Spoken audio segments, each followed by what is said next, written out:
هذا القرآن يوحدنا لطريق الخير يوجهنا. میرا ایک شاگرد ہے کراچی میں، اس کے مسجد کے ساتھ ایک عورت تھی، وہ لڑکیاں سپلائی کرتی تھی. کس قدر بدترین کام. اس نے، میرے شاگرد نے اس عورت کے بیٹے سے دوستی لگائی اور اس کو میرے بیان کی کیسٹ دے دی. اس نے کہا یہ سن لینا. اس نے گھر میں جا کے لگا لی. اس کی ماں کام کرتے ہوئے چلتے پھرتے سن رہی، کانوں میں آواز پڑ رہی. تھوڑی دیر کے بعد وہ آ گئی، کہنے لگی مجھے بھی سنا.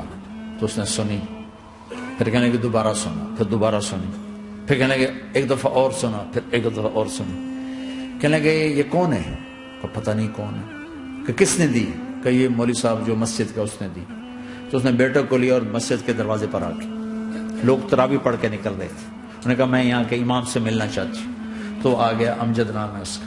کہا مولوی صاحب یہ کیسٹ آپ نے دی ہے؟ کہا جی. یہ کون ہے؟ کہ میرا استاد ہے. کیا نام ہے؟ طارق جمیل. کہ اس نے کہا ہے کہ جتنے بھی گناہ کرو توبہ کرو تو قبول ہو جاتی ہے. تو میری توبہ قبول ہو سکتی ہے؟ تمہیں تو پتہ میں کیا کرتی ہوں. کہاں بی بی توبہ تو سب کی قبول ہے. کہ اچھا پھر میں تمہیں گواہ بناتی ہوں. میری توبہ، میری توبہ.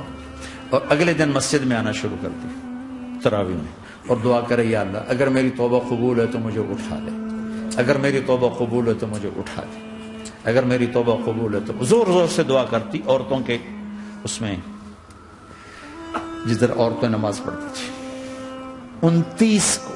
29 کی رات سجدے میں اللہ نے اس کو موت دے دی. ساری زندگی لڑکیاں سپلائی کی اور موت آئی رابعہ بصری جیسے.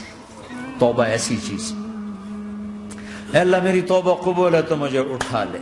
29 کی رات سجدے میں اللہ نے اس کی روح کو قبض کیا. تو میرے بھائیوں بہنوں، جتنا مجمع آپ موجود ہو، جتنا اس کے ذریعے سے سن رہا ہے، آج توبہ کر لو. پتہ نہیں نہ جانے بلا لے پیا کس گھڑی، پتہ نہیں رب کا بلاوا کب آ جائے. تو ہم توبہ کر اور اپنے مالک کو راضی کر.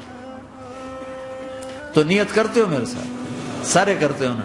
تو کہو یا اللہ میری توبہ، پھر کہو یا اللہ میری توبہ، پھر کہو یا اللہ میری توبہ. اللہ کی قسم اگر دل سے کہا ہے سب